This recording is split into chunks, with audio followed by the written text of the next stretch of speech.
You said there's 2 weeks of the month where they actually need 45 minutes more sleep. I did not know that. That's pretty cool. Generally speaking, it's like, I think generally speaking, it's good for women to get 45 minutes more. And we see that in some of the literature. And the thing with, so Patrick McEwen, who's a researcher and a coach in the breath space, who wrote The Oxygen Advantage, it's another like mentor of mine, and really understanding from a lot of TMJ studies and diving as deeply as we can, because there's still not enough women in the studies in general research, but seeing that there is, because of the progesterone rise, which is in the back half of the cycle, that we are actually, as females, we have like up to 25% less ability to uptake oxygen, which means we're going to breathe more through the mouth. It means that if there's like a female that's training, for, let's just say, a marathon or something, and she's in a certain place of her cycle and another female's in another, that there's a slight advantage depending on where you are in your cycle.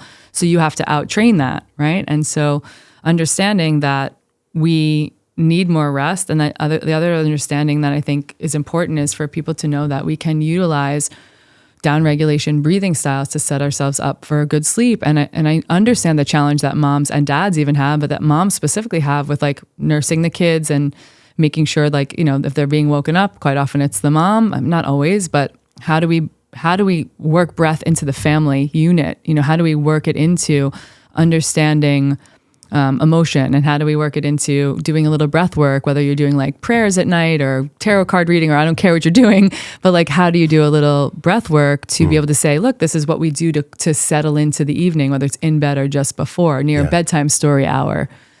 And I want that for moms and kiddos and families, because I think then there's an understanding. Can you imagine if you and I as kids had our parents talk to us about breath and nervous system and like, not being in like hypervigilance or something? There's a paradox there, because then maybe you wouldn't be doing what you're doing. Maybe I wouldn't be podcasting here. So there's a gift in it. You said you hate the gift. I hate the gift sometimes too, because it gets really vulnerable. So I feel you on that. There's a book, and it's in the show notes today. It's called Belly Breathe. And actually read it to Nova. And Naya's coming online with reading now, so I'll read it to her. But I've got him where he puts his hand on his stomach and I say, belly breathe. You have big emotions. You have big feelings. Belly breathe. And there's like an elephant breathing in the book. Yeah. So like we are becoming, I love that. That's so great. We are becoming the parental intelligence that we didn't receive, which was a gift because it brought us here. So we're giving that gift to our children, and you're giving that gift to so many people. When it comes, I want to go back because I feel like there's just like this one last thing with sleep. When it comes to the blackout aspect of the room, whether it's families or moms or dads, just human beings, right? What do people tend to get wrong about that? Blackout, quote, quote, versus true blackout. And what is the real story to tell there? Yeah, the real story is like there's bleed into the room under your door frames and all the places. Like, if you're really doing real blackout and you have your door is too far off the ground, you want to put something there that's it's about 100% blackout. It also just encourages everyone to go to sleep. Like, I don't have a television in my bedroom. I don't know if you do, because I think bedrooms are for... it. I think they're like a blanket over it. Yeah, it's like, for me, a bedroom is about sleeping and is about sex, right? Ooh, and like that's a great way to say it. That's like sleep and sex, y'all. That's what it's about. So like, let's turn all the lights out, and if you want to put on, your little salt lamp or something and have like a little time with your honey, that's great. But let's encourage the connection that happens either with our own bodies in recovery or with our partner or partners or whatever, right? Ourselves. And let's turn all the lights out.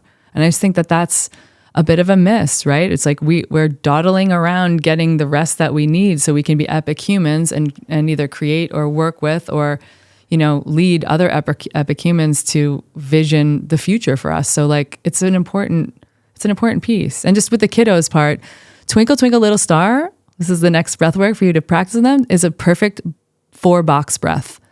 So if you sing Twinkle, Twinkle, Little Star, it's like twinkle, twinkle, little star.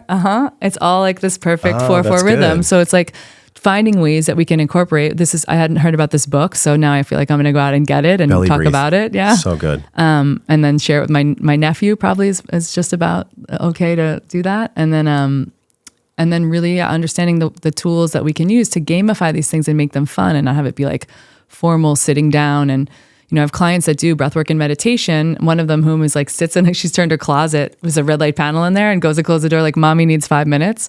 And there's a rule that the kids can come in, but they have to sit and breathe and meditate with her. And that's like, I just think that's such a beautiful way to showcase boundaries, but also showcase like, hey, you can do this with me if you're willing to sit and understand that and normalize this. So, yeah. If you were to put it in order, I know I'm kind of putting you against the wall here, but I figure you can answer this. I can handle it. If you had to force rank or stack the most important things for circadian rhythm, hormonal health, specifically for women, would sleep be number one?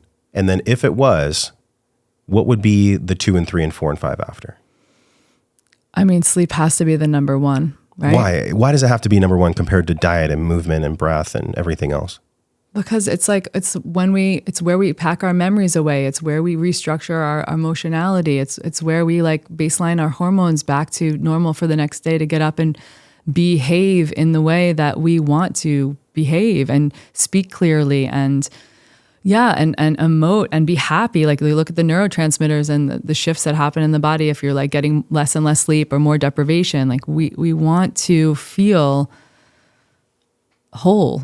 And I just think I can't say it's not. It's like recovery, to me, is everything. It's the top of the food chain. And it's like definitely something I impart in my clients. It's definitely something like I work a lot with Molly Eastman, just with clients who have really hectic sleep challenges that come up, just to like work in tandem if those things happen, because she's such an expert in that way. And I also speak to it because when I talk about like breath and cold, specifically, I feel and see cold creating better sleep for people. So they're in their room, they've created their sanctuary, they have their U-block out, everything is dark, and then like setting up the nervous system with a real big hit of cold, and then you get this parasympathetic rebound, right? So cold to me is very correlated to sleep and to being in a parasympathetic state, which by the way, we want to be, not every moment of our day, like this notion of like, calm down, everyone just needs to be calm, is sort of BS, right? Like it's a bit of, I get a little frustrated by like a regulated nervous system is a calm all the time system. It's not.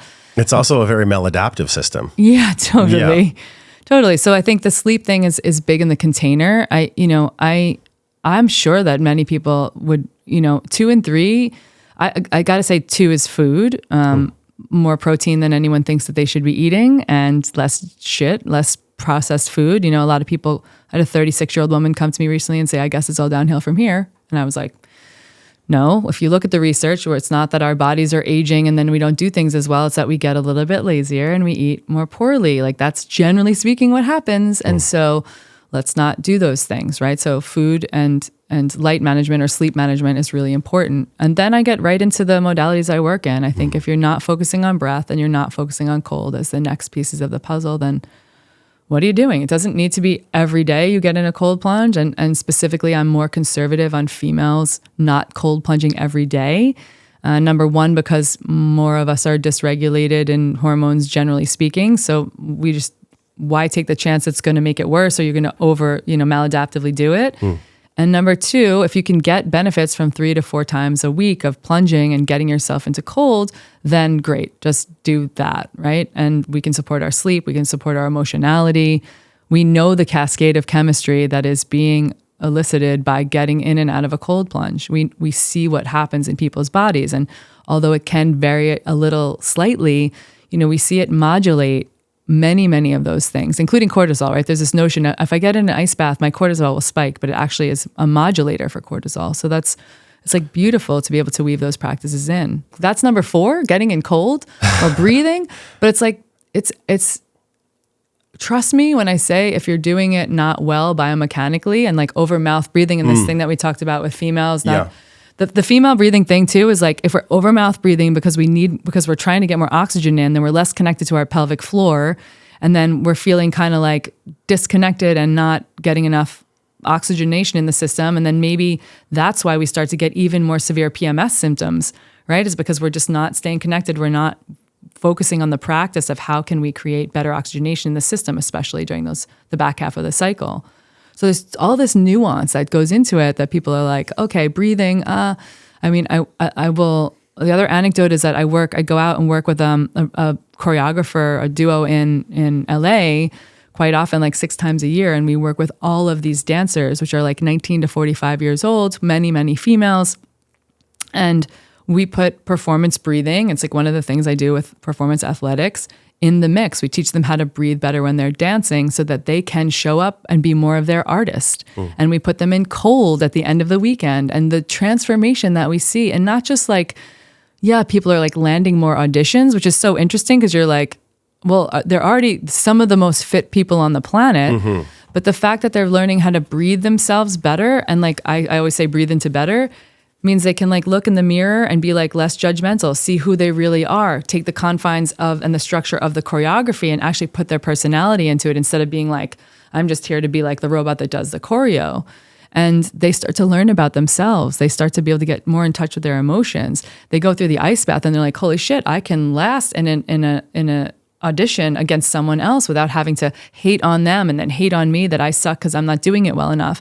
I can really be wholly more who I am. Yeah, it's like the cold plunge stops the mental stories. There's no space for the mental stories because there's nothing to think about. You just must breathe. Yeah. And if you start thinking and if you stop breathing, you're screwed. Whoa. If you enjoyed that one you just saw, you will love this one on the screen. Click it and enjoy.